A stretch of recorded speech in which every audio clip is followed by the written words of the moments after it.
everyone. A warm welcome to this session today. It's going to be a really exciting day. We're going to talk about one of the most important and most spoken about topic around this time of the year, which is how to improve your GMAT scores. Because pretty much we are at the end of the year. We are looking at round two deadlines, which are there in Jan for top of some of the top B schools across the globe, and hardly a month left before that. So how do you ace the GMAT? How do you maximize your score? And it's going to be all about that. So super excited for this session. A lot of great things, and it's going to be very GMAT focused, addition focused session. So what I've tried to do from my side is I've tried to bring in the insights from what I've seen with like hundreds of students that I've worked with, helping them improve their GMAT focus scores and how they have went about doing that. Strategically, I've tried to condense everything, but it's going to be a very intensive, almost an hour-long session. We're going to do a lot of great discussions. In fact, most of the discussion is going to be focused along with questions. So I'm not just going to talk about things, I'm going to show you how it's done. And I'm going to also help you look at some case studies around it. So it's going to be really interesting, really exciting. I hope all of you are excited about it. So if you are excited, do say a yes in the chat here. And feel free to go ahead and like tell me about what are the challenges you are facing right now with your GMAT prep.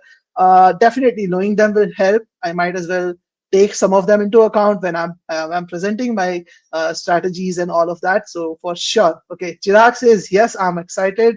So am I. So let's get going into it. Now, some of you might be thinking, is it really possible, Piyush, to get a let's say a 70 plus point jump in 30 days? Is it really possible? So let's start with some motivation, right, guys? It has been done, and it has been done in the recent past. This guy that you see on your screen, Rajat, he came to us with a requirement that, okay, I want to improve my score to be able to apply to ISB. And he had a score of 595 at that point of time. And he just had 12 days before his GMAT was scheduled. He was able to improve, and he was a working professional. He is still a working professional. And he did not have the entire day. He was just working for a few hours on GMAT.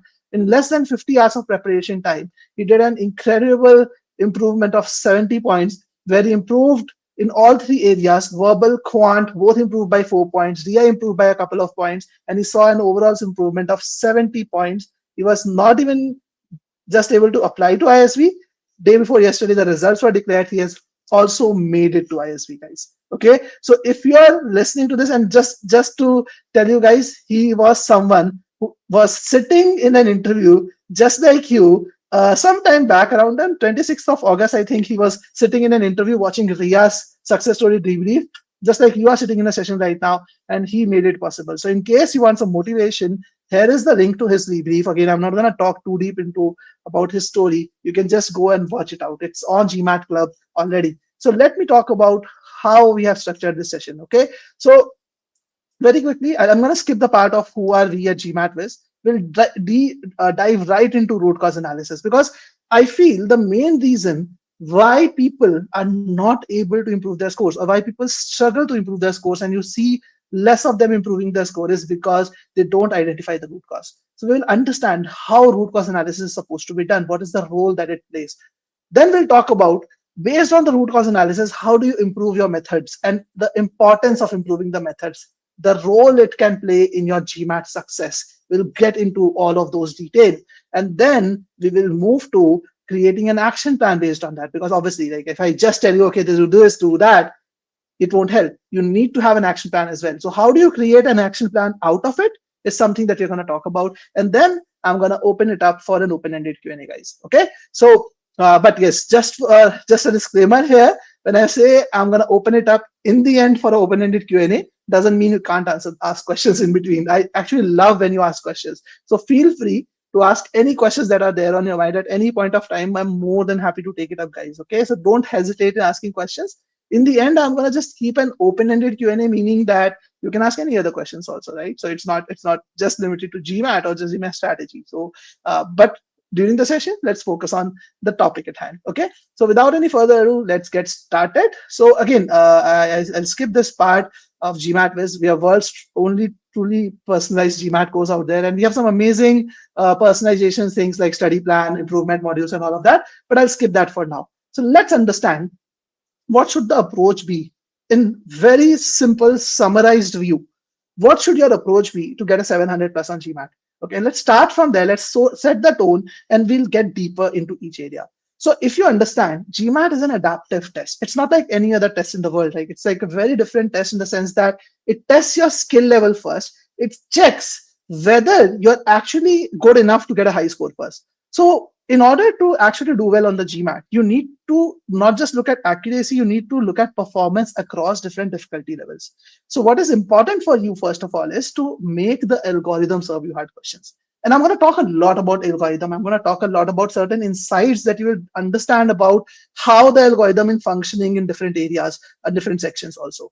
So you have to make the algorithm serve you hard questions by having a high accuracy on easy and medium questions. In fact, if you don't get easy and medium questions right, you're penalized significantly. You can't really get back from there in most of the sections. Then it's not just enough to get the hard questions. You need to get the hard questions correct as well. Now, this is where the main challenge comes into picture. In order to do this, you have to learn the right skills. You have to apply the right skills. And this is where the main challenge comes, because many people don't even understand what the skills are. For them, it's just about practicing questions, just about taking more marks, just about concept building. Like I speak to at least 5 new students every single day, and I've worked with like thousands of students in the last decade alone, helping them improve their GMAT scores. And I see them, most of them, when they come to me and say, Piyush, you know what, I've been doing this prep for almost 2 months, 3 months, a year. All of them mostly are doing one of these three things or one or more of these three things, but they are still struggling. They don't know what's going wrong. So if you are also clueless about why your score is not improving despite you practicing so many questions, you need to improve your understanding of the GMAT. It is very, very important for you to identify the root cause and then create an action plan on it. Now, how do you do the root cause analysis? Now, that's the most interesting bit. Let's understand that. So, what most people think is GMAT is about concepts plus formulas plus practice. So, if you put these three things together in one place, like you learn all the concepts that are tested, you learn all the formulas, and you do a lot of practice around things, do mock tests, do sectional tests, they look at the timing, look at the pacing, and all of that. It's good enough. But no, it's not good enough. There are two more things which GMAT tests you over and above this. And that is something which most people don't know about. And I say two more things that are very big things. There are like many small skill sets that are required in each of them. But to help you understand that, I'm going to put you on the spot and I'm going to ask you to solve a question. Okay. I know many of you wouldn't have thought that we will be doing questions in this session, but we are going to do a lot of them. Okay. So I'm going to give you, let's say, about 2 minutes time, maybe 2.5 minutes to solve this question. This is an official question, by the way, guys. And it's a two-part analysis question. Go ahead. I'm going to be on mute, but I'm going to be here. Take your time, solve this question, and hold on your answers. Okay. Don't put your answers in the chat just right away. I'll ask you to put the answers and then put it. Okay. So I'm going to go on mute for 2.5 minutes. And those who are watching the recording should also solve it. But yeah, just make sure that you check out after 2.5 minutes. We'll be starting the discussion on this. So all the best, guys.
Last 10 seconds, guys. So those who have solved it can put their answers in the chat. You can just say x equal to this and y equal to this, whatever you think is the right answer. So you can start pouring your responses in. Let's see who all has gotten this right and even wrong if that is the case. So yes, guys, you can start putting in the answers in the chat now. That will be great. And in the meantime, in the interest of time, I'm gonna get started anyway. Now, this is an official question, a two-part analysis question. In my opinion, two-part analysis is one of the most challenging areas in GMAT. If you see this question as per GMAT Club, this is a 85% hard question. It is a 705 to 805 level question as per GMAT. It's not a straightforward question. But if you look at the question stem, it's very simple, right? Most of you would have read it by now. But the main thing in this question is it says a factory produces one type of widget. This month, the factory raised the price of each widget to X% of the original price. Now, when you're reading this, most of the people by default read it as the factory raised the price of each widget by X%. But it says 2X%.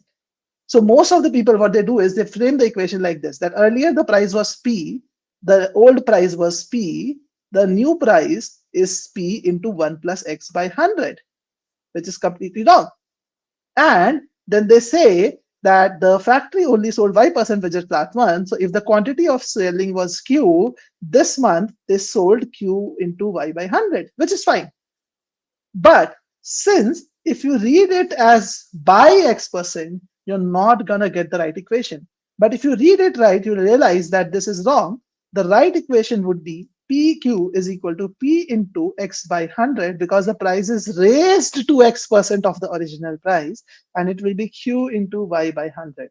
So P and Q gets cancelled from both sides, and the simple equation becomes X into Y is 10,000.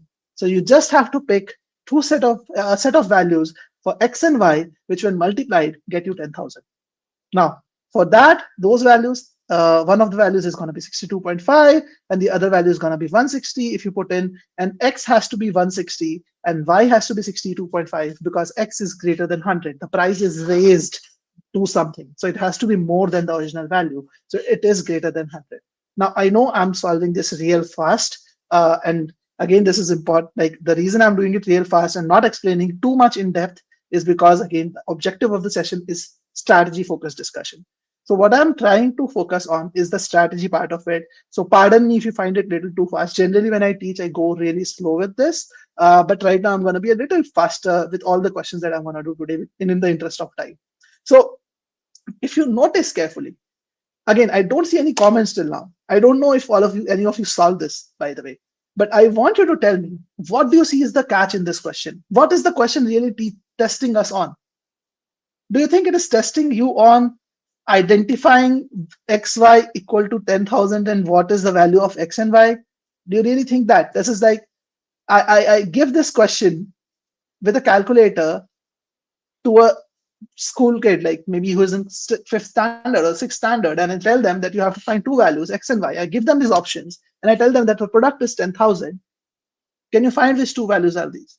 Even they will be able to solve this question. But this is an 85% hard question as per GMAT that we are talking about. So what is that is really tested in this question? Can anyone tell me that? Let's see how many of you have understood the GMAT. And that's why the title says most people don't understand GMAT. They just think it's about concepts, it's about formulas, it's about just basic formulas, or just doing more practice. But what is tested in this question? I still don't see any comments. What is tested in this question, guys? Chirag and all others, I see 30 plus people of you are here. Okay, Aditya says interpretation. Great, Aditya. Happy to hear that. Yes, interpretation, wordplay, reading the question properly, Chirag says. Great, Chirag. So yes, if you are reading the question properly, if you're just reading that too correctly, are you able to focus? Are you able to understand the questions then? That's an important skill. Imagine you want to do well on the GMAT, but you don't know how to read right. You are not even prepared to tackle that. And this question is only testing you on that particular aspect. Like anyone can actually do x into y is 10,000 and solve this. And I'm not talking about an easy question, guys. Please understand, it's a hard question. It's a hard question. It means a lot of people struggle with it. So if you don't understand what GMAT tests, how will you eventually get a high score? And that's where people struggle. That's what the challenge is. People don't understand how the GMAT works, how the GMAT really, what the GMAT really tests you on. So most people focus on knowledge. What is knowledge? Knowledge is the combination of concepts and formulas. Most people focus on this. Okay, how do I know the formulas? How do I learn the formulas? They learn that. But what they don't understand is that GMAT also tests you on a lot of skills. And reading the question right is one of the skills. Now you might be thinking, Piyush, you are telling me I need to start reading? Yes. I'm not saying you don't know how to read. I'm talking about comprehending, proper reading. Yes, Dia. Dia has brought up the next point. It's natural to miss in test environments. So one should solve max type of questions to be familiar with the wordings. No, Dia, that's not the solution. Execution. If execution is a problem, that next thing is execution, which Dia is talking about. In the test environment, people don't get this. People don't focus on this. Solution is not practicing more. I work with so many students who have been trying to do that. Like they don't comprehend things right. And even after doing that for 1 month, 2 months, they're still at the same place. Because the problem is not doing more questions, guys. Problem is getting that mindset right. Being smart, being aware. And execution is about being aware, understanding what GMAT is testing you on. Yes, you have to just multiply. This is saying just multiply x and y to find the possible outcomes. There are 36 possible outcomes. No, you don't have to do that. You don't have to look at 36 possible outcomes. And that's where the other part of the skill comes into picture, Ritesh. Thank you so much for bringing that point. Strategizing. If you have x, y as 10,000 and you know one of them is there in the options, you just start with the options, right? You just start with 50. If it is one of them is 50, the other one has to be 200. 200 is not there in the options. Then you pick 62.5 and you divide 10,000 by 62.5 and you will get 160. That's it. And that's what strategizing is about. So thank you so much, Ritesh, for bringing that point out. A lot of people jump straight into solving. Straight into solving. You see xy equal to 10,000, you start multiplying the numbers and start seeing which one gets us 10,000. And what you don't realize is this is not rocket science to think about what I just did. To do that, you just have to slow yourself down and just think for 5 to 10 seconds that I have an equation xy in front of me, which is equal to 10,000. I have the values in the table. What is the fastest possible way, or the not fastest, the smartest way, or the least effort taking way to get that answer? It just takes 5-10 seconds, guys. But the problem is people don't have this habit. And that's why I'm saying it's a skill. I'm not just saying it is something you will think of on a single day, very one fine morning, you will think, okay, I'll start strategizing and next day it happens. It doesn't happen that way. It's a skill which you have to build. But more importantly, guys, what you need to understand is that I'm not talking about just that, okay, you can like this are required. No, why I'm presenting you this is people don't even realize that I am not getting success. I'm not getting my target score because these are the problems. And I've just listed some of them over here. You're not even understanding why you are not getting where you need to get. Okay, smarter methods. Now you might know how to solve questions. You are able to solve questions in 2 minutes for most of the things, but are the methods that you're using smart? It could be that you don't realize that. You feel I'm getting a question right. You feel okay. You look at the questions that you're getting wrong, but you're not looking at the questions that you're getting right. Are the methods the smarter methods or not? And let me let me expand on this thought to help you understand how the GMAT really functions. See, with the GMAT Focus, one thing you have to understand, the main difference between GMAT Focus and GMAT Classic is now GMAT has two sections which are very quant heavy sections, like quant and data insights. I understand in data insights there's a lot of logical and verbal reasoning also, but I feel logical reasoning is very similar to quantitative reasoning. So it is a very, very heavy quant and DI, a very logical reasoning heavy test now, because of which you will find that if you look at go to GMAT Club, look at the scorecards of most of the students, you will find that the scorecards are very unique. Like there is like not of variation between The questions they are getting right, wrong, the time is very different. In some cases, they're taking too much time. In some questions, they're taking too less time. Now you notice this student on the left side that you see, right? This scorecard. He has a Quant 87. Okay. Now Arshdeep has a good question. Arshdeep, I'll come to that. And in fact, this is the point I'm talking about right now. He has a Quant 87, and if you notice carefully, he has spent 7.7 minutes on a question and around 4 minutes on another question. But why he was still able to get a Quant 87? You need to understand that there will be curveballs that GMAT will throw at you in the test. There will be those questions. You can't do anything about them. They are supposed to take you extra time. But if you notice very carefully, can anyone tell me why this guy was still able to get a Quant 87 despite taking that much time on a couple of questions? And Arshdeep, you are talking something similar. You're saying how much I practice, I'm still nervous about giving the test. One reason for that is if you are not sure about your timing, if you're not sure, you actually feel short of time, you're not confident while marking the answers because of that. Because what happens is if you're feeling short of time, the thought process you have is that, okay, I need to rush while solving the questions. And when you rush while solving the questions, you solve questions halfway through. And when you solve questions halfway through, you end up being confused, you end up being underconfident.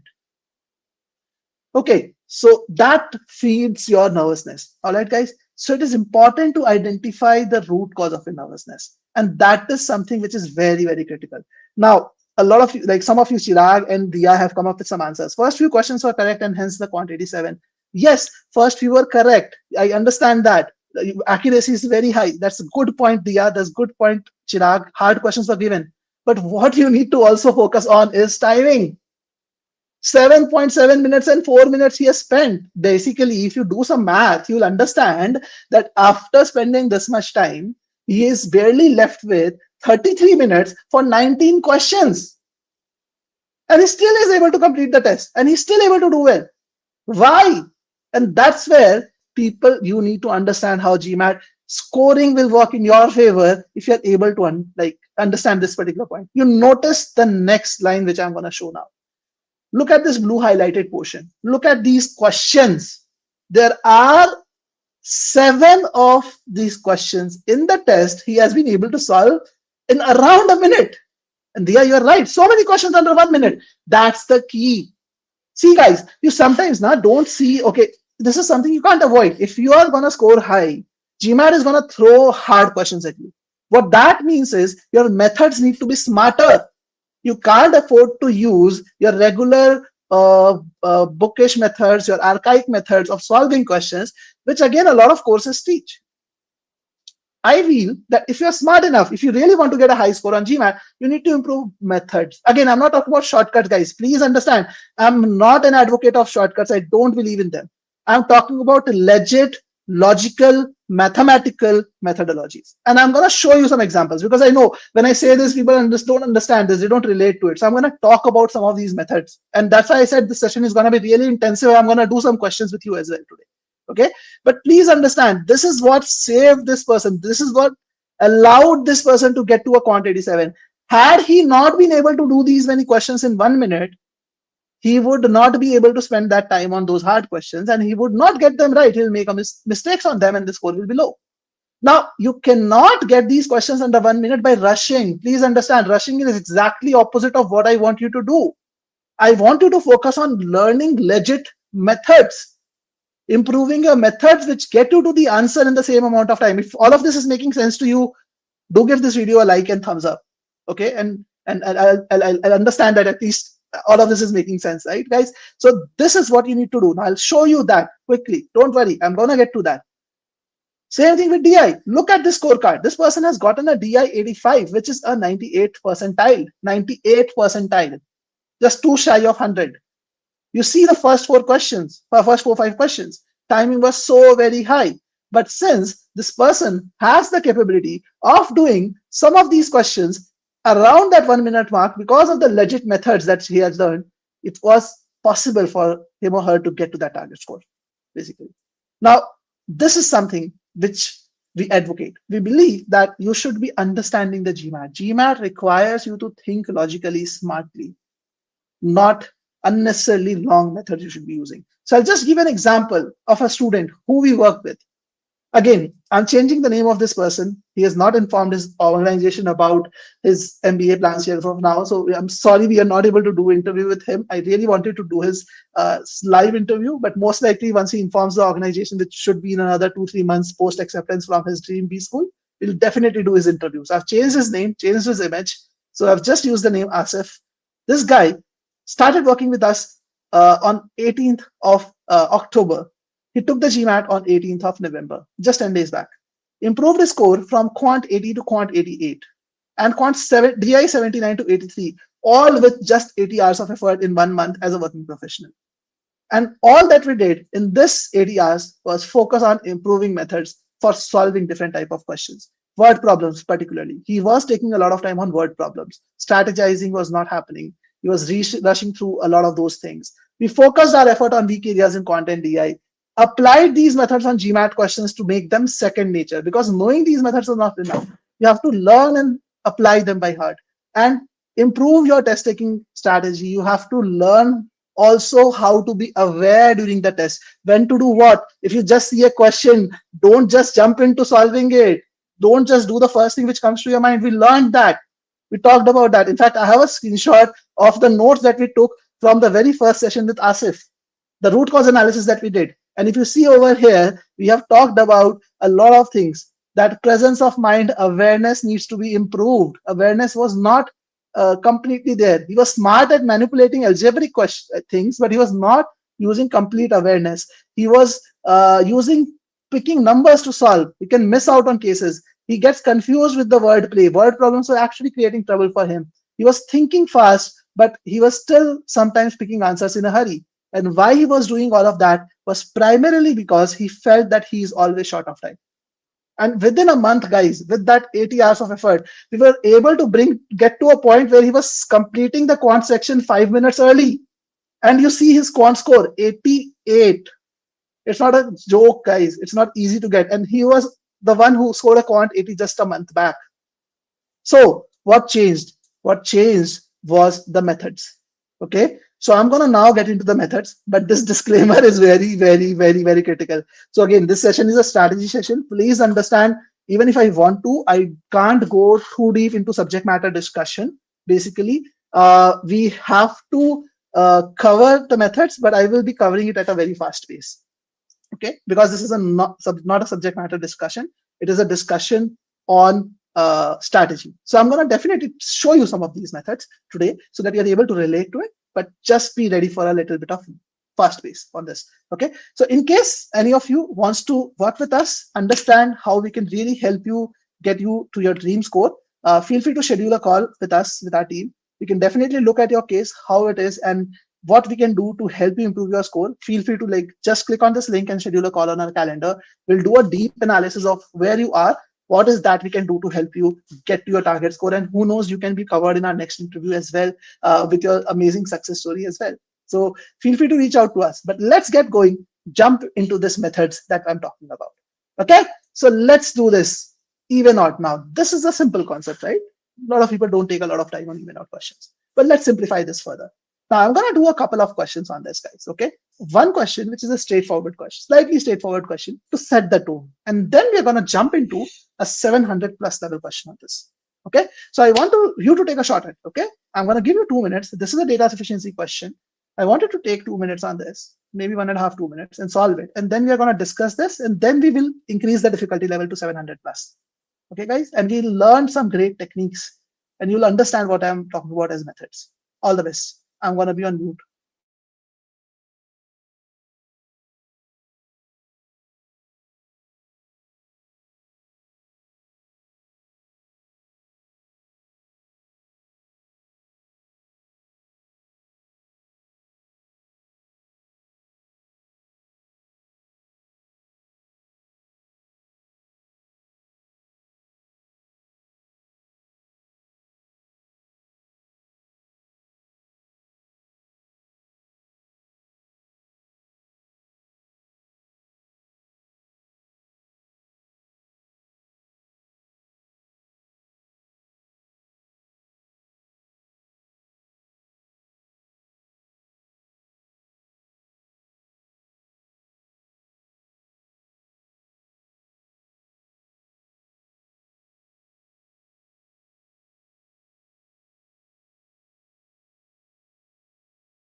All right, guys. Sorry, I know I'm doing it at a fast pace, but again, as I said, this is on a subject matter session. In our subject matter sessions, we go really slow and do this very, very slowly. But again, in the interest of time, I'll be just doing this a little faster because we have to focus on the next question, which is definitely a more difficult one. So let's do this. So first thing you need to understand is we are concerned about the even odd nature of numbers. Now there are certain logical things that you need to understand. When we are worried about the even odd nature of numbers, all that we care about is the even odd nature, right? Now, if x minus y is even, x plus y is also even. It's always the same. The sign doesn't matter whether it is plus or minus, it follows the same nature. So when I look at this equation, I don't care about the minus. I just look at it as a plus sign. It doesn't matter if minus is even, plus is also even. That's it. Second thing, I don't need to worry about all the coefficients. Till the time I'm multiplying an odd number with x, any odd number I multiply, it's gonna work the same way. Basically, the correct answer is D. By the way, guys, those of you are asking the answer. Correct answer is D. Each statement alone is sufficient. But I'm getting to that. More important is the method that you need to understand. You need to get this right in your head. Logic. Focus on that. A coefficient is odd. That's it. I don't need to worry about whether that odd number is 3 or 5 or 7 or 11. I can just replace that odd coefficient with any other odd coefficient because it won't change the even odd nature of the number. So I can simply say this is as good as 1x plus 1y plus z, which is as good as x plus y plus z. So this question changes to, the question is simply asking me, is x plus y plus z even? That's it. And once you understand this, you'll be able to do this in seconds. Just seconds. That's it. Now, if I go to statement 1, this is as good as x plus y plus z because 3z and 3y and y have the same nature. 3 is an odd number. I just replace that with 1. That's it. So it is telling me on my face x plus y plus z is even. And that's sufficient. This one again, x minus y, x plus y, doesn't matter. This is also telling me it is even. So this is also sufficient. And my answer is D. How many of you are seeing this for the first time, guys? And if you're seeing this for the first time, just hold on. What you're going to see next is going to drive you crazy because you have possibly not looked at even odd in that way ever. But see how quick this was, how simple this was. And again, I'm not using any shortcut. Please understand. You don't even need to take examples, Diya. That's the best point. With examples, you can never have all the cases considered. You'll always be in doubt. This is proper math, logic, legit method. Not any shortcut. There is a proper logical reasoning. I can debate on this with any person in the world if there is any illogical thing in this. This is complete logical sense. You don't need to spend any extra time. And if this was made simpler, the best part about logical and smart methods, you know, is what the best part about it is? The more difficult the questions get, the more time is going to save you. And it's not just time saving that matters, guys. Please understand this. A lot of people don't understand this part also.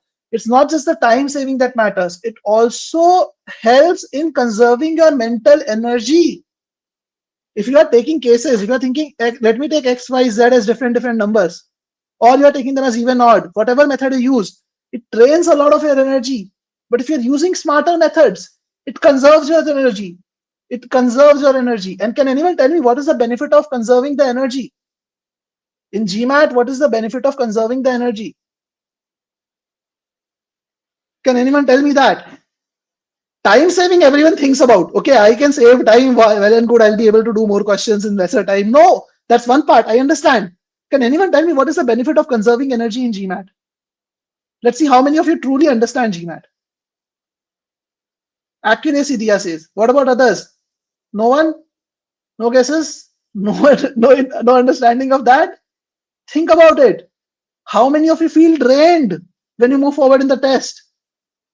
How many of you feel drained by the time you reach the third section? Many of you tell me that, Piyush, I don't have the stamina to complete the test. What you don't realize is that you're possibly working a working professional, working 10, 12 hours in a day. You don't feel drained in that case. I understand GMAT is an intensive test.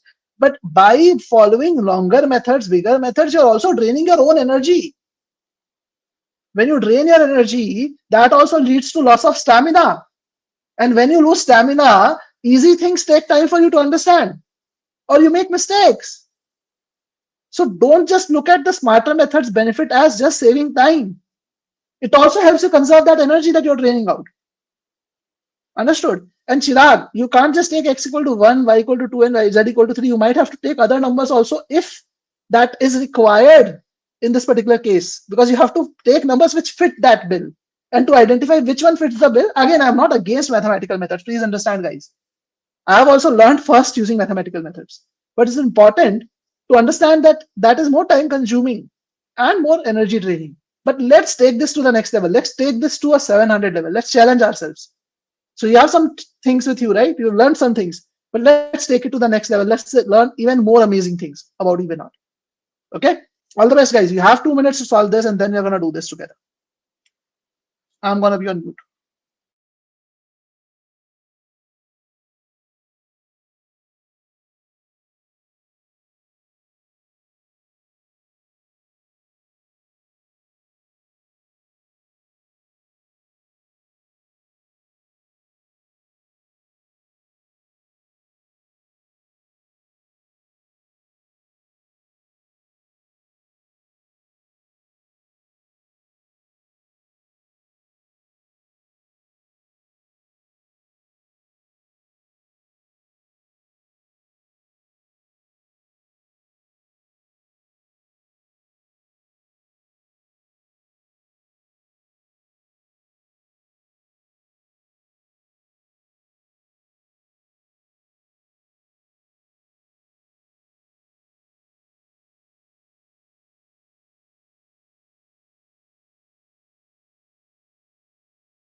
All right, guys.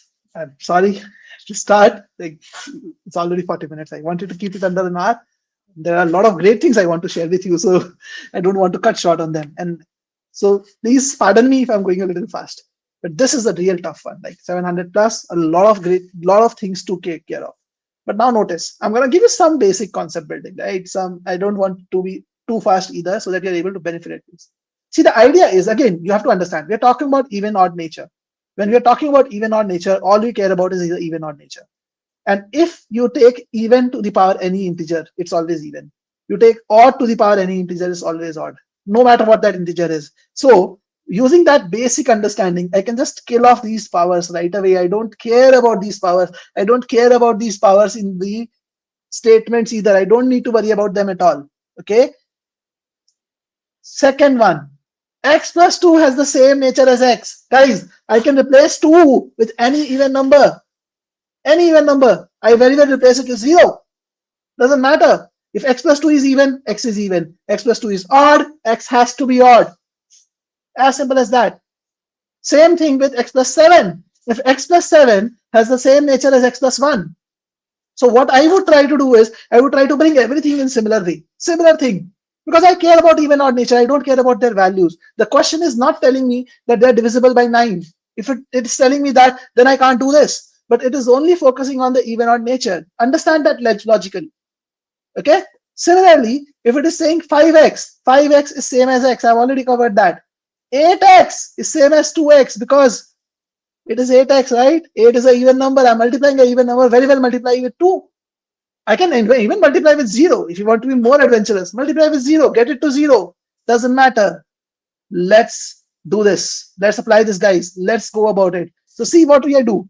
I get rid of the powers first. X plus 2 is as good as x. X is as good as x itself. This goes here. This goes here. Y minus 2 is as good as y. Right? Because minus 2 plus 2, same story.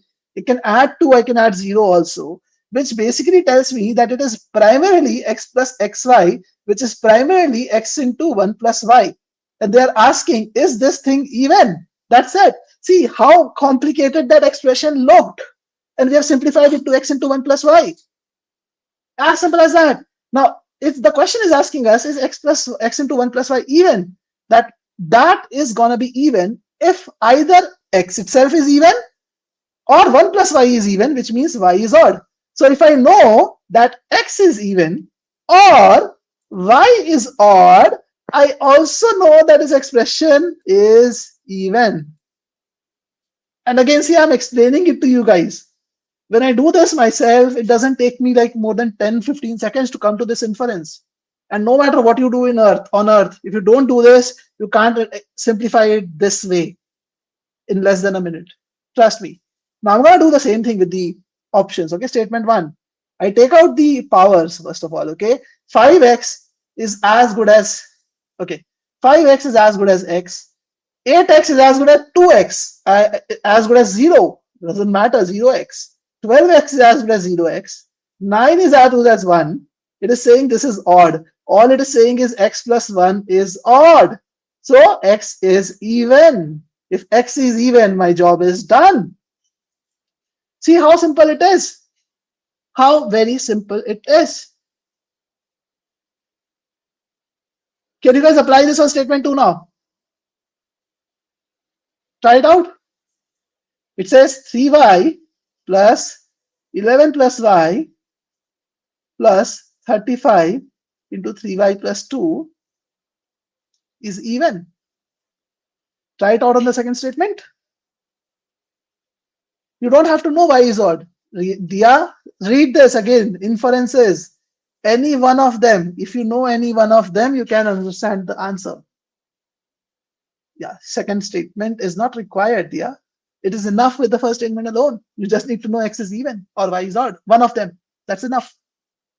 Okay? Now, if you have applied it on second statement, see how easy it is. I can write 3y as y. I can write 11 plus y as y plus 1. I can write 35 as 1 because it's an odd number. I can just place it at 1. 3y is again y. Plus 2 is same as 0. So it tells me y plus 1 plus y is even, which is same as 3y plus 1, which is again same as y plus 1. Again, I'm not saying equal. I should not say equal. I'm just focusing on the even odd nature, guys. Let me be very clear. I'm not saying all of these expressions are equal. Please understand that. So y plus 1 is even means y is odd, and that is what I needed to also answer the question. So statement 2 alone is sufficient. See how simple it was to solve this. And I'm not just picking questions, right, guys? You bring into me any even odd question that is testing you on the even odd nature of numbers. You can apply this method. And please understand, I'm not saying you need to not know the basic method of solving even odd questions. Please don't go with that mindset. Please. You need to know that method, but you need to be smart enough to be able to apply this method when you have a question just focusing on even odd nature. Yes, that's a very, very different logic, Arshdeep. And that's what I'm talking about. If you get hard questions on GMAT, you will have curveballs. Everyone has their loose areas, right? Some people might be good at permutation combination. Some people might be weak at it. Some people might struggle with, let's say, inequality. Some people might struggle with other topics like equations. Some people might struggle with percentages. You never know which question type is weak. So everyone has their strengths and weaknesses. What is important is if you are spending, you need to spend extra time on your weaknesses. You should be able to solve other questions, some of the other questions at least faster. And I can write on a piece of paper that if you know legit methods, you can actually cut down on time, and not just on time. You can cut down on the energy that you're spending on a lot of other questions. And it is not just word problem. This even odd, guys. Again, let's do a work rate question. And these are methods all over. There are methods which are like all over the quant, all over the verbal, all over DI. Some great methods are there, smarter methods of solving. Okay, so all the best, guys. Solve this question. I'm gonna give you 2 minutes, not more than that. Again, I know it's a little rushed, but yeah, that's the need of the hour. So I'm gonna be on mute for 2 minutes, and you learn some great methods for this also. All the best.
All right, guys. If you have your answers ready, put it in the chat here. Happy to see them. Again, I expected it's slightly dense now. This is a work rate time question. Many of people, in fact, some of the topmost, even most rated courses on GMAT Club try to teach you that you should be solving this question using work as one. Just assume work as one, try the rate, get the rate in fractions. But when you get the rate in fractions, if you're assuming work as one, or even if you're taking work as 200 over here, it is gonna give you the rate in fractions. You'll get the rate of A as 200 by R. You will get the rate of A and B as basically 100 by S. And then the calculations on this are definitely more cumbersome, basically. But let's understand how to do this better. I'm not saying faster, I'm doing better. And there is no need to kind of do complicated methods. But for that, let's do a very simple example first, just a very simple example. So this question says, just read it, guys, just read it 20 seconds, nothing else. Read it and I'm gonna share.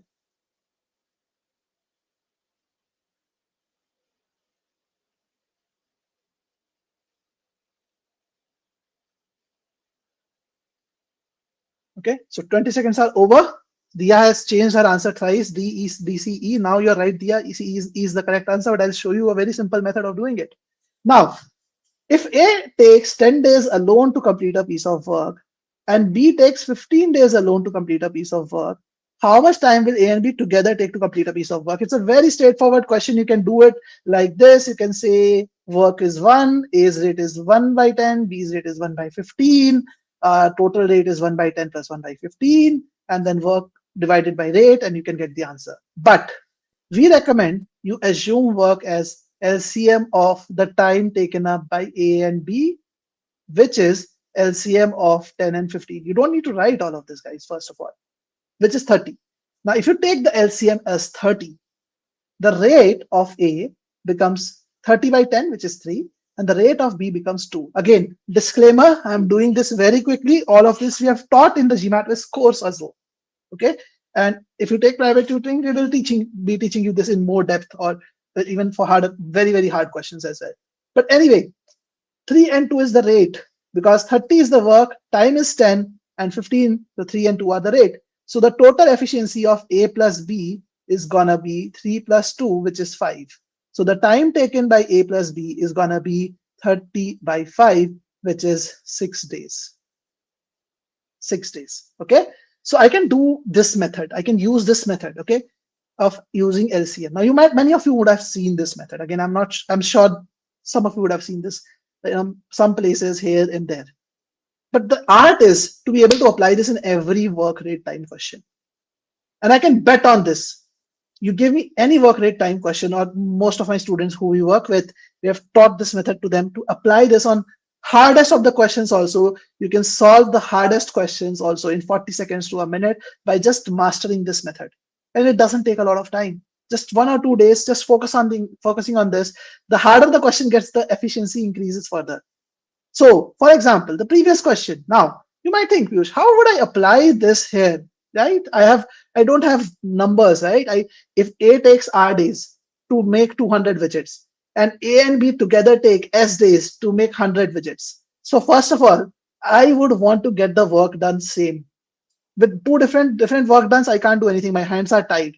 But what I can simply do is I can simply change this question.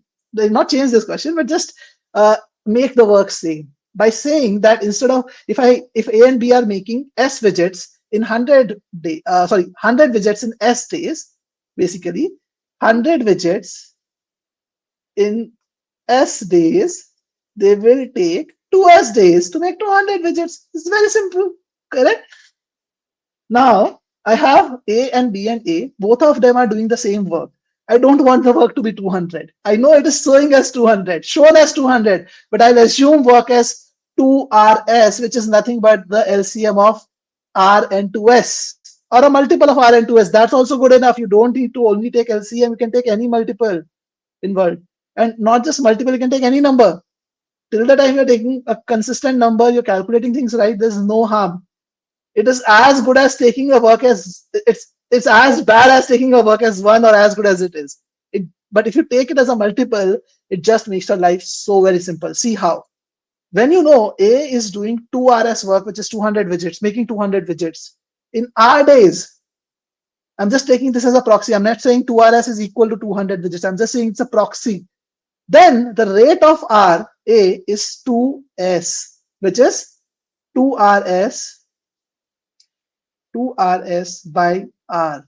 So it is 2S. Same logic, the rate of A plus B is nothing but 2RS by 2S, which is the time of S, A plus B. So it is R. So what is the rate of B? The rate of B is nothing but A plus B minus rate of A. So it is R minus 2S. And the work that needs to be done is 400 widgets. So if I've assumed 200 widgets to be similar proxy to be 2RS, this is also a proxy of 400 widgets. So the time taken would be work by rate of B. And that's your answer, guys. That's your answer. As simple as that. See how simple the calculations are. I have created a table, all of this just to explain things. But when I'm doing it, in my mind, it's very simple. And GMAT plays with you this way. They don't want you to be using this method. And that's why they have given different number of widgets all over the place. But if you logically understand how this works, it's a cakewalk. And when I was creating this slide, I was taking this question. I was thinking of taking a 705 or 805 level work rate question. That question, if you use the normal regular method of taking rate as 1 by something, something, something, it will take you 3+ minutes to solve easily. But using this method, an extension of this method, this logic rather, you can solve that question in 1 minute. I'm talking about 3+ minutes versus 1 minute. Yes, Ashdeep, using ratios is also good enough. Idea is understand logic, why it works, the way it works. And you can save so much time in all these questions. I can bet on it. You take up any word problem questions. If you're using logical methods to solve them, no word problem can ever take you more than 2 minutes to solve, even the most complicated ones, along with awareness. And I'll tell you what awareness, what do I mean by awareness? And please understand, guys, there is a difference between shortcut and using the right method. I'm not advocating shortcuts. Please understand, I don't advocate shortcuts at all. Shortcuts are things that work on a set of questions, don't work on the other set of questions. I'm not advocating them. I'm saying use methods that are legit methods. Use the right way, but smarter way, which works everywhere. All these methods I'm telling you, you understand them logically, you can apply them everywhere. Shortcuts are not applicable everywhere. Again, I could have taken an example of that, but again, it would become a quant or DI session in that case and a subject matter session. I didn't want it to be. But what you need to understand is if you are not improving your score, one of the reasons could be that you're working with very poor methods overall. No matter how hard you try with those methods, it's not going to allow you to solve questions faster. And if you're not able to solve questions faster, you are not spending the extra time that you need to spend on your weak areas. Secondly, you're burning a lot of energy. You're not conserving momentum. You're not conserving stamina. And by the time you reach the last section, you're going to actually be very tired. And that is why you see a lot of people not doing well on all three sections of GMAT. And if you do well on all three sections, there's nothing like it. So very small reason, but a very important part it plays, basically. So learn better methods. There are better methods for all these areas and many more. It is not, the list doesn't end here. For graphs, for TPA, there are better methods. I sometimes feel this should be natural. Why are people not doing it? And then I feel, yes, this is not that common. People don't understand the importance of this. They're just doing the first thing that comes to their mind. So we can solve compound interest without using the formula of compound interest. There is some great methods for divisibility, great methods for PNC probability, overlapping sets, inequalities, percentages. You do any GMAT test, you will get at least 5 or 6 questions in Quant and DI combined, which are solely focused on percentages. And I see people taking so long with percentage questions just because they take variables all the time. You don't need to do that always. No, you can do it much better, much faster, and much smarter. And Anushka very rightly said LCM method has been very useful. But LCM method, you need to understand the objective is not to take work as LCM. The objective is to get rate as an integer. Without even taking work as an LCM, we can use that method, still solve questions faster. But sadly, I can't teach everything today. Obviously, time is limited. But the idea is learn better, smarter methods. Now, the second thing, the third thing. So I talked about knowledge. Knowledge is definitely something, concept and formulas you work on. Great. Second skill, better methods, strategizing. Again, I've talked about concept specific methods, but there is an overarching method also that is important, like the way you solve questions in a specific way. That is also very critical. And that's where execution also comes into picture. You have to perform to your potential. To make sure you perform to your potential, there is that overarching method. For every question, you need to follow that same construct. And what is that construct? The construct is to be present in the moment, to be aware of where you are, to be understanding the question stem first. You might be thinking, Piyush, what are you telling us? Like understanding question stem, we always understand the question stem. No, trust me, guys, most people don't understand the entire question stem. They don't strategize. Those things are very critical. I'll give you a question. The questions actually tell the stories, right? Like that's the best way to kind of look at what's going wrong. Now, this is an official question, guys. Anyway, if this just to be clear, this is an official mock question. If anyone doesn't want their mock scores to be affected by solving an official mock question, you can stop looking at it right now. You can just move forward by another 5-7 minutes if you're watching the recording later, because this question might come up in your mock.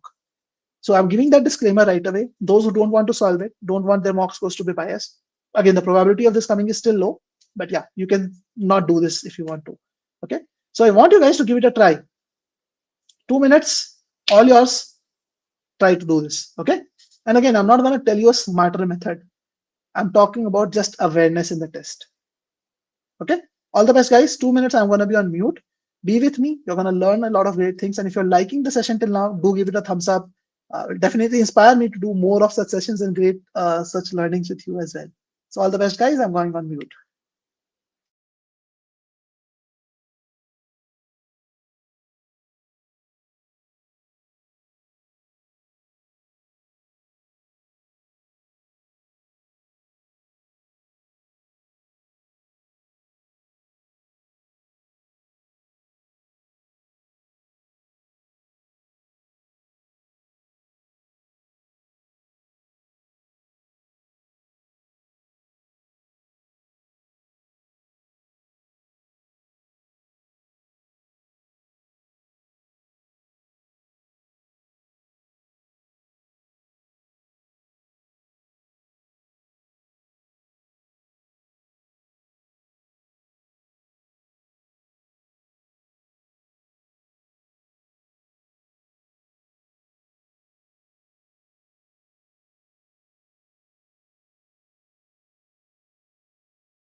All right, guys. Sorry, I know I need to give more time for this question. It's a tough one. It's a 800 level question, but again, in the interest of time, we have to move forward. Now, if you notice this question, I'm not going to read this. I'm assuming those of you who are at this point have read it. So pardon me for that. I'm really sorry for that. Usually I read and explain every single point. But let's say I assume the price, expected price was P for pasta salad and the quantity he expected was Q. So I know that the price into quantity per pound price into quantity is supposed to be equal to $9. That is what the person was expected to spend. Bob was expecting it to spend. He ended up spending zero point 0.2 more per pound, and he ended up getting half a pound less, basically, of the salad. Now, this is an equation that I get. Now, the if you're not aware, if you're not in the moment, if you're not understanding the question, you're in the moment and you're just focusing on solving. You look at this question in the heat of the moment, you start solving. But no, the right thing to do is whenever you're solving a question, you need to first strategize what is the best way of doing it. Now, obviously, the strategizing part sometimes doesn't work, click directly on the test. But this is a pattern which GMAT tests a lot. I can show you like 10 different questions of this pattern, unofficial questions that they're testing. This pattern is a particular number is a product of two different variables, and it's also a product of those two different variables changed a little bit, basically. Whenever you see this question, one way is to open the bracket here, expand this particular expression overall, and then you can eliminate one of the variables, but you will end up with a quadratic equation.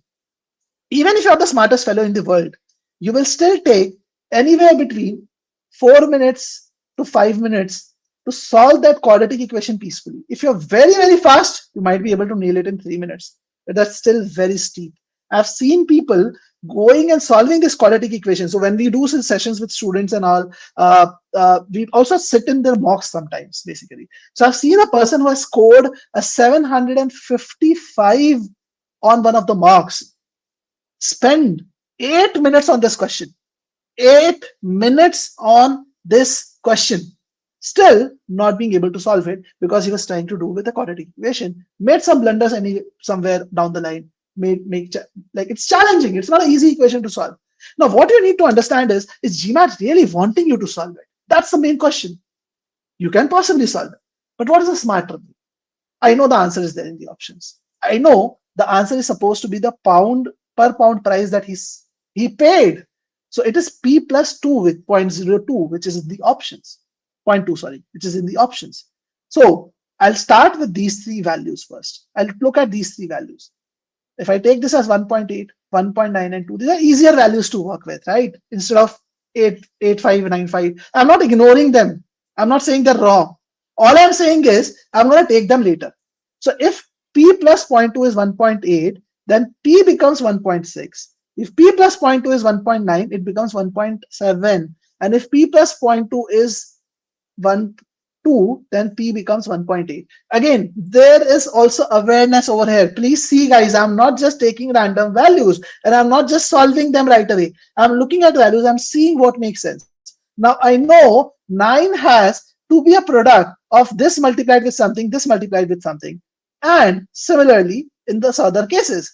Now, 1.8 divides 9. I can see that. 18 fives. I can see that. That table is there in my mind. I'm good at tables. I can see that. 1.6 doesn't divide 9. I don't see it divide 9. I'm not going to start with that one.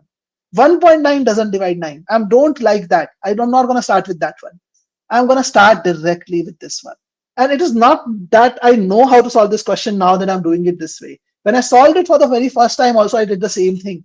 I did look at 2 after looking at these two also. So I said, okay, 2 can divide 9. I get 4.5. 1.8 can also divide 9. I can get 5 from there.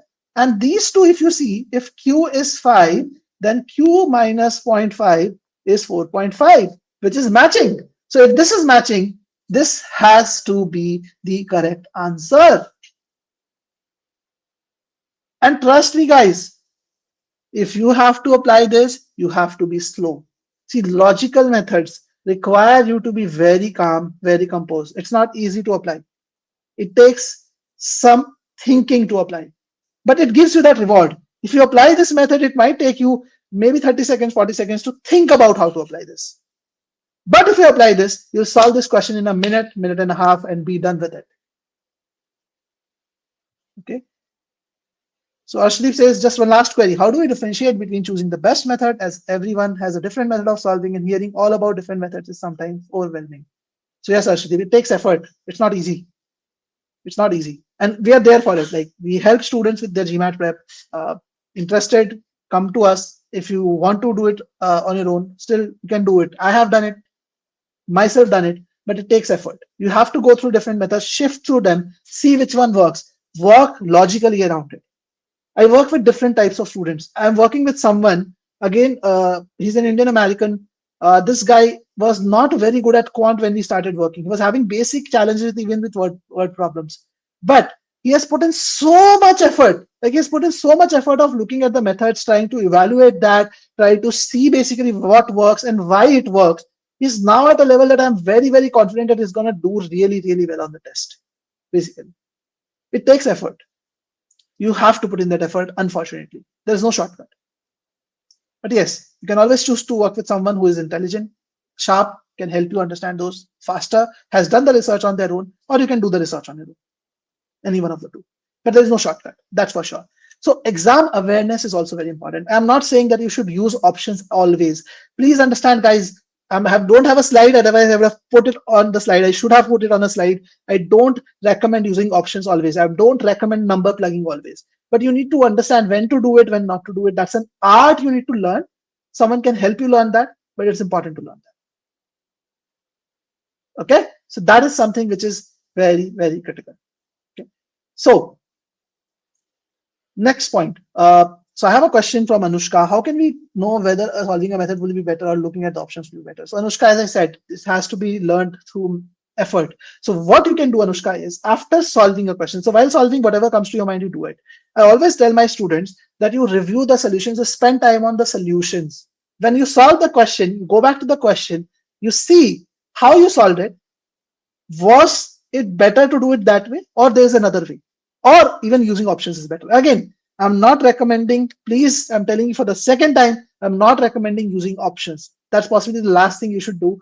In some questions, it makes sense. Most of the cases, it's better to do better methods, solid methods. But in some cases, the questions also give you a clue that, you know what, you can pick me. You can pick me. For example, if the question says, what is the remainder when this number is divided by this number, and there's an expression in X, the question says, what is the remainder? It's a very conclusive question. And if the options don't have none of these, cannot be determined, you can just take any value. But if the option says, what can be the remainder, then it's a problem. Okay. Dia has a question. Dia, I think I asked this question earlier also. Material-wise, are your GMAT packages similar to one-on-one? Yes, see, we teach the same techniques in the GMAT online course as well as one-on-one. But obviously in one-on-one, we can go more deeper into things, see how you're solving also, and adapt our method based on that. Because see, I'm not saying everyone should use the smartest methods. You have to use the method which works best for you. So in one-on-one, you're able to even differentiate that. On the online course, we teach methods which work for everyone properly. Okay, and most of these methods you'll find in the online course. Some to a greater degree, some to a lesser degree. So this degree depends on the student also. So we gauge how quickly the student is picking things that they are picking. So for example, Rajat, the guy I talked about, who scored a 70 on 70-point improvement in 12 days. We did not go too deep into every method. Like around 70% of the methods we go to, 30% of the methods we did not change because we felt what he was doing was right. And we can't touch that in 12 days, basically. On the other hand, the other guy, Asif, I talked about, we changed his method significantly. Both of them spent almost similar time on their prep. Both of them have similar improvement. In fact, Asif has great improvement in quant, but we have to look at that also. Okay, now let's understand data, insight, spacing. This is another reason when I see students not doing well, I see many of them are actually having issues with the data, insight, spacing. They don't even understand truly what data insights is testing on.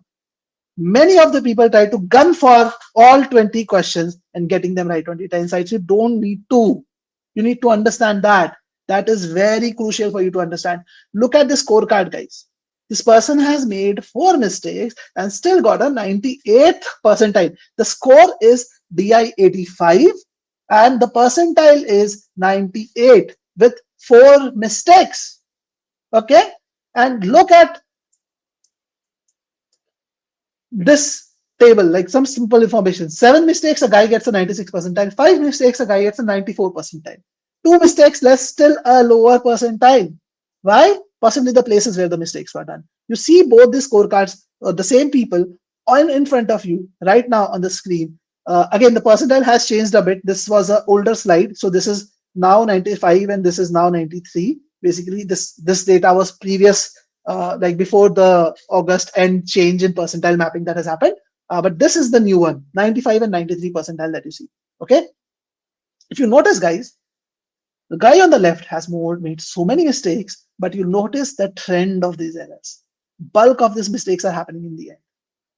And this guy has had mistakes, lesser mistakes all over the place. And GMAT has penalized it more heavily. You can see that. It's important. People think about the last question. I'm saying it's not important in DI. Do I mean it's the same thing with Quant? No. In Quant, if you make these many mistakes in the end, you're done. Nothing can save you.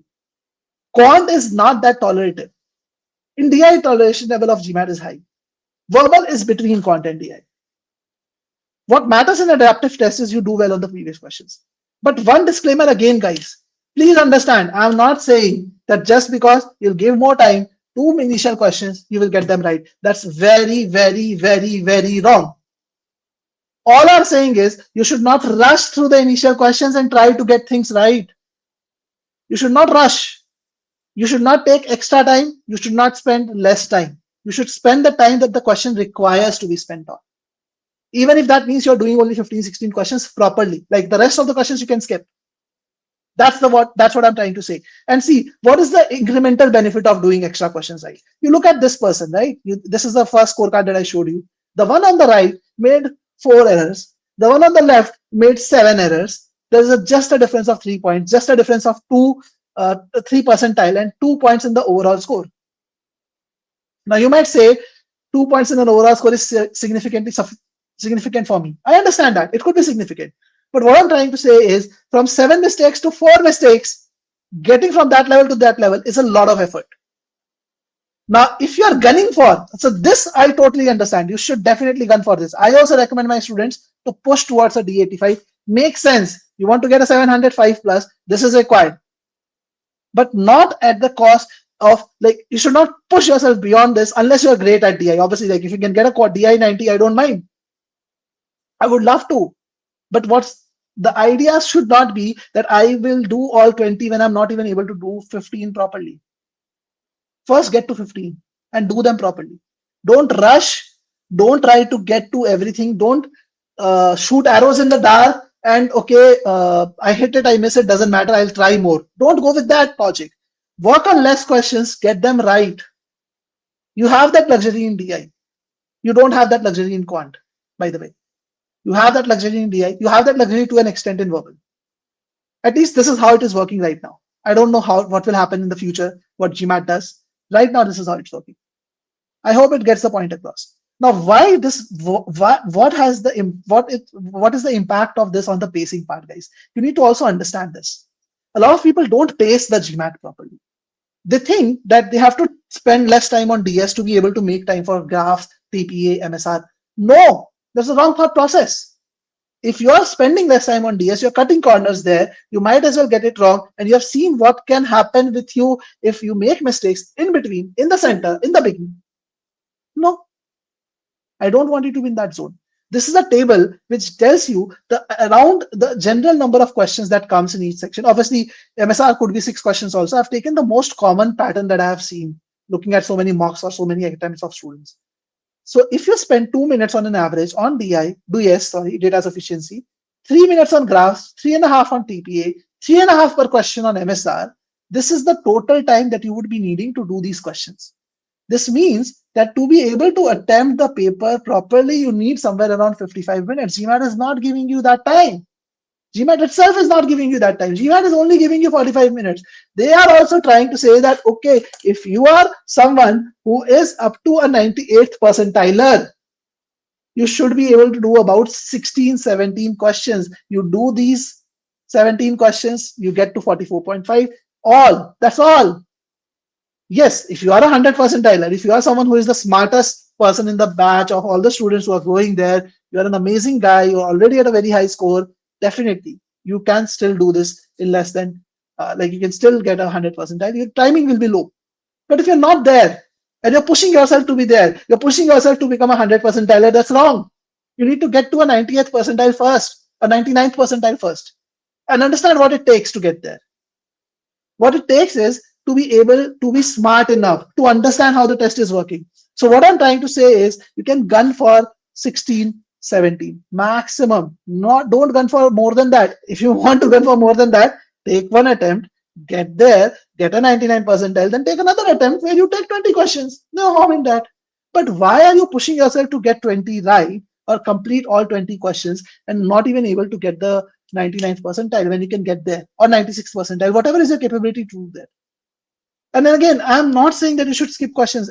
No teacher in the world will ever want any student to do that. If you have the capability, do it. But if you don't need to. 99% of the people are not able to, which means you need to understand that. Okay, guys, that is very, very critical. In case still I'm saying you need help with your prep, you need expert guidance. We've helped so many people, definitely help you. Feel free to reach out to us. We can discuss over a call how we can create a study plan for you, help you out. We have amazing options, amazing stories. You can be one of them as well. But understand the pacing on DI. If you don't understand the pacing on DI, you can make mistakes and that will cost you a lot, basically. Okay. Another student of ours, Ria, you might have possibly seen her story. But again, I'll just quickly map these things: skill, execution, knowledge. All three are very, very critical. Very, very critical.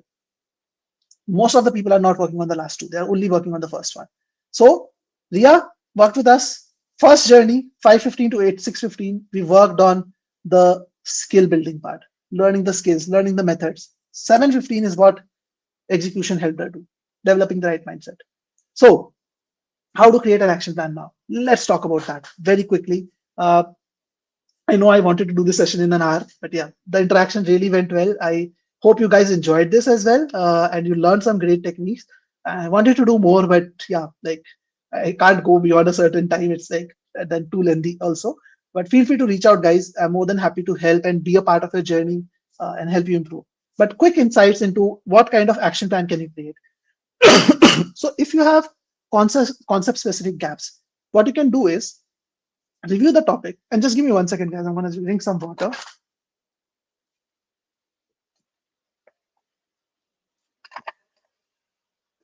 So first, review the topic. Go to the, like if you're a GMAT student, you can review that from our course videos. Go cover the concept gaps first, and then solve 5 to 10 questions.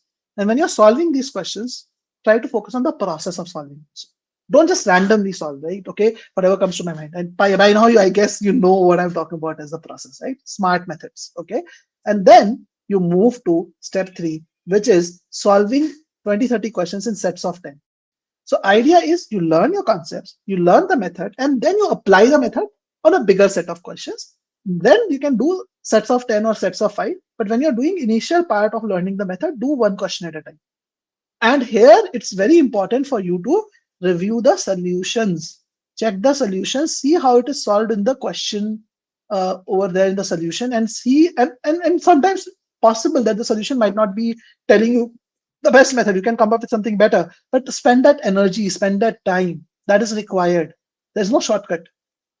You have to put in that effort. All of our students who have improved their scores were ready to put in that effort. There is no magic wand in the world. Someone will just run it over you and you get the result. Okay. The unfortunately, I've tried to maximize the Calendly spots. I'm a human. I generally try to speak to students directly. So I have limited slots, and if tomorrow slots are occupied, it is occupied. You might have to wait till Saturday maybe for that. But unfortunately, I don't have like all the slots are there on the calendar. So unfortunately, that's there. Now, after that, you have to work on module specific issues. You have to learn the right methods to solve questions. And these are some of the methods that we talk about in the platform, in the course. I've talked about them today also. In CR and RC, I know I've not touched upon verbal a lot today. But yes, we have taught it in our course. There is a free trial also of our online course that you can check out. I will just share the link in case you want to use that. And there are these methods are also covered. Some of them are definitely covered at a decent level in the self-paced course as well. In the free trial of the self-paced course is what I mean. So I'm gonna just share the link here as well, guys. So in case anyone of you wants to check out these methods, but this is important that you follow these methods for verbal pre-thinking, involved and evolved reading for RC. In DS, it is important to do inferences, draw inferences, do pre-analysis. It's very similar to pre-thinking, slightly in a mathematical way than the verbal way of it, basically. And pre-thinking, by the way, is not pre-thinking the answer. A lot of people don't understand that. Pre-thinking is about understanding the scope of the argument, understanding what is the reasoning that the author is using. That's what pre-thinking is. Like before you move to the options, you are doing some analysis on your end and you're understanding what is the author trying to do, what is the play around the question that is happening, and you work with that play, you understand that play properly. That's what pre-thinking is. Okay, guys? So use these methods. These are very, very helpful. So to improve your approach, learn the approach first, solve 15 questions one at a time, and review the explanations. As I said, deviations from method is what you need to avoid. If your timing is poor, it could be because of concept gaps, process gaps, or thinking too much about the time. So what I recommend in this cases is if your timing is poor, you need to create an error log. You can keep these tags, knowledge gap. If you get a question wrong or you take extra time on it, did I spend, did I get it wrong or spend too much time because I did not know the concept being tested? I had a knowledge gap, I did not know the formula, then it is a knowledge gap. If it is because you are rushing to solve the questions, it's a rushed error or rushed thing, then you tag it like that. If it is a silly mistake, you tag it like that. If it is you not understanding the question, understanding not understanding, you can write not understanding question properly. If you were not able to understand the question properly or you did not spend enough energy on understanding the question properly, tag it separately. These tags have to be created and see which ones of these tags are coming up more often. If it is the knowledge gap which is coming up more often, then possibly it's a conceptual gap. If it is silly mistake that is happening or not understanding question stem properly is happening, it's most likely of process gap. If it is a rushed mistake, it is probably because you're thinking about timing too much. And there is an overlap between the last two guys. There's a very thin margin between the two. So for you to be able to understand that might be difficult, but try to figure it out. If it's a process gap, you need to work on process. But if it is not a process gap, you're just thinking about time too soon, you're worried too much about time, you need to stop doing that right away. Understand there is no way on earth you can think about getting a question right faster and get it right faster. The only way to get it right faster is to go at your usual pace. Because obviously, if there was a Zen mode which you can turn on by clicking on a switch and become faster, you would keep that mode turned on always. There's no such mode that exists for any individual. I've not seen a single individual that has that mode. Just be your natural self and go through questions in the way it should be. So yeah, analog template I've talked about. So we have talked a lot around the solution. So implement all these strategies, all of it will work out well. And make sure when you're doing this to get to a 705 plus, devote about 60 to 70% of your time working solely on your weak areas and divide the rest of the time for revision and general practice, guys. Okay. So that's all from my side, guys. If you have any questions, feel free to ask me. You can always reach out to me on piyush@gmatwiz.com or on my WhatsApp number, which is on the screen. I'll try my best to obviously reply to your WhatsApp messages. But yeah, time is limited with me. But I still love interacting with students. That keeps me going, and that is actually pushed me to quit my management consulting job, which I got after my doing my MBA from a tier 1 school in India. So I love interacting with you guys. But yes, I'm a human being. I have limited time. But if you want, still text me on WhatsApp. Otherwise, better thing is to probably block a time on my calendar. If you want to understand how GMATWhiz team can help you get to your target score, we'll be happy to discuss. Go ahead, book a call, and who knows, you will be sitting here. We will be interviewing you soon enough. Okay.